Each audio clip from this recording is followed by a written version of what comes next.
Rowlet, I need an idea for a new video. No, Rowlet, please. I need a new video idea right now. Rowlet, you don't understand. There's an angry mob of, around 18,500 subscribers. Good job, guys. Thanks for subscribing. 18,500 subscribers outside wanted me to make a new video. The old Rowlet you know is dead. I am God. You're no help. What if God was one of us? Oh, hello.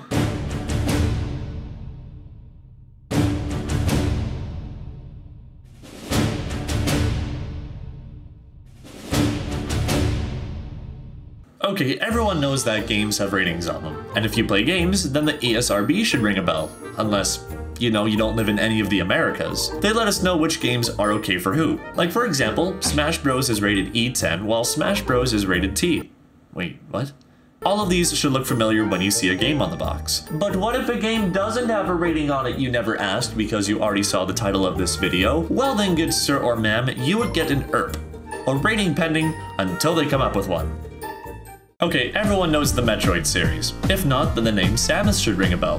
You know, the girl in Smash Bros that's hard to master when she's in armor. The winner is Samus. Damn it! How did you beat me? 900 IQ play. Or when she's not in her suit and too fast for her own good? No. The winner is Zero Suit Samus. Damn it! How do you keep beating me? Phase 1 of World Domination. Complete. She also has her own games, which is what we're going to be talking about today. The Metroid series has had some popular titles, like the NES and Super Nintendo games, the Prime games, and others, which ultimately leads us to this. Metroid Prime Hunter's first hunt for the Nintendo DS. Last time I played this was like over 5 years ago, so let's play it.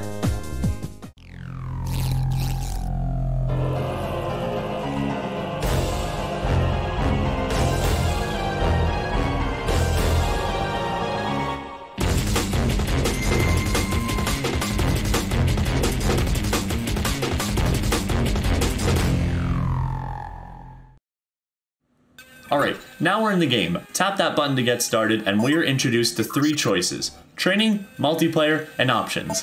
In the training mode, where you'll practically do the entire game, you can either do Regulator, Survivor, or Morph Ball. Forgetting how this game plays, I decided to dive right into Regulator.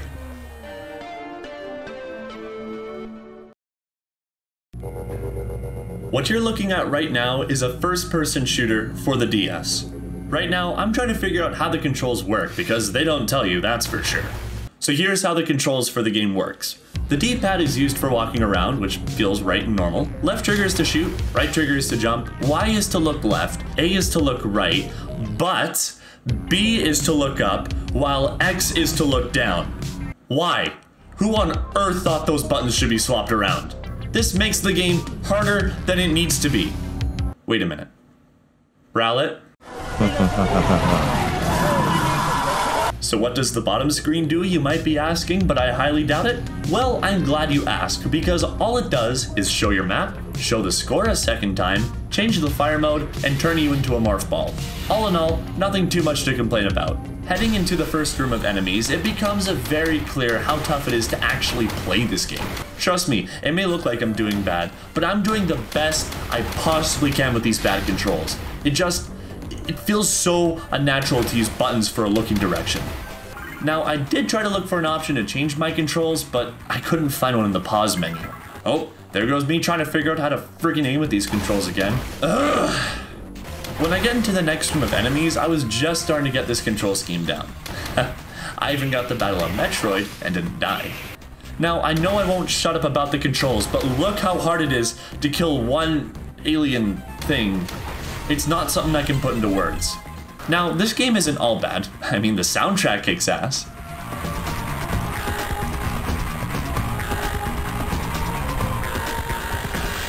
Progressing through the level, you get to a jumping session. Nothing too crazy hard about this. Blast more aliens, and holy crap, another Metroid. Easy. Now, I hope you haven't forgotten the Morph Ball because, oh hey look, another Metroid. As I was saying, this part requires you to, once again, kill all the enemies in the room, but as a morph ball. Now the final room is a big, dark room with the music now gone. You know something is gonna happen. But then, the music kicks back into gear, and then, holy crap, Dark Samus confirmed for Smash! You need to kill this Samus to complete the level, but she has so much health. Look at her. Not to mention she jumps, turns into a morph ball, and still sucks up more shots like it's nothing. Need I remind you the awkward controls? Top it off with some god tier aim, and she can kill you very easily. I was not gonna let this enemy, that has been sitting in a box waiting to kill me for years, get her satisfaction. So without a second thought, I barged right into that room and oh, come on! Why does it put me back in the morph ball room? I got right back into that arena and these controls. She got me again, and time was running out, not giving me a second to breathe. Before I knew it, I failed. This is so sad. Alexa, play Despacito.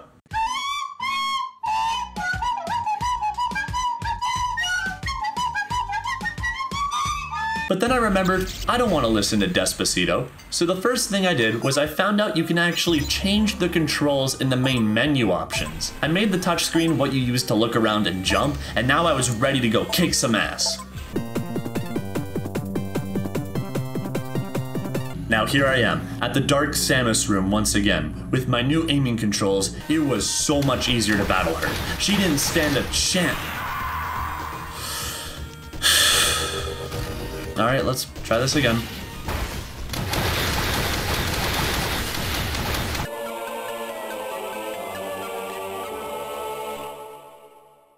That's it? No, I demand a more satisfying ending.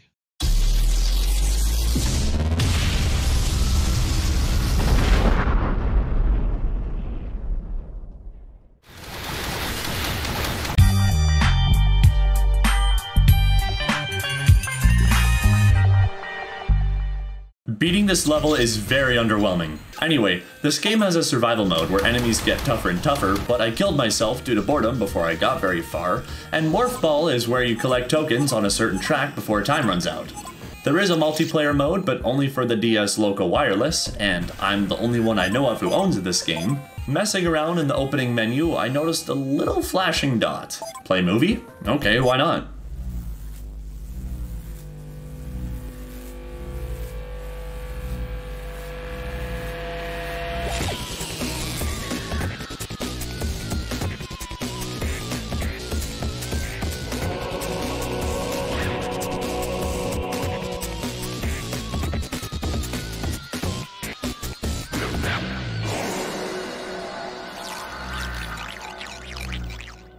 Oh, a website? Well, let's go to it. Oh man, I can't wait to see what this website looks like. This website is so old, Nintendo got rid of its domain. Oh, wait, hold on. Yeah, no, that doesn't look suspicious at all. Well, on the way back machine, I decided to see what this website used to look like. It's nothing special. So if you're like me, you're probably wondering, what is this game? Why does this exist? Well, I've done some research and it turns out that this game is, an official demo for Metroid Prime Hunters, the first Metroid game for the Nintendo DS. It was included in the Nintendo DS packages in the time of its release, but has long been since discontinued. Oh hey look, it says RP on the box on the old thick DS's. So what are my final thoughts about this game? Well, to begin, how did it end up in my couch years ago? After that, I guess, is it a good game? Well, it isn't bad, it does the job for a demo, and it definitely showed what the DS was capable of way back in 2004. Would I recommend it? No. If you want to play a Metroid game, play the Prime series. Metroid Prime 4 is coming out on the Switch, and... wait a second. Hunters is a Prime game. Will I come back to play this? Yeah, but only for like short bursts in the future. I mean, there's not exactly that much to do on the cartridge itself. And there we go, the only game I own that's rated RP. And in case you were wondering, the real Metroid Prime was rated T. Really? Hey guys, thanks for watching. Quick shout out to my friend Nick for doing the artwork of Samus and the cartridge in the thumbnail. If you want to see more of his stuff, check out his links in the description. And he's working on something big if you catch my drift. But yeah, go check him out and buy a commission or something, because he does art. I'll see you guys in another video.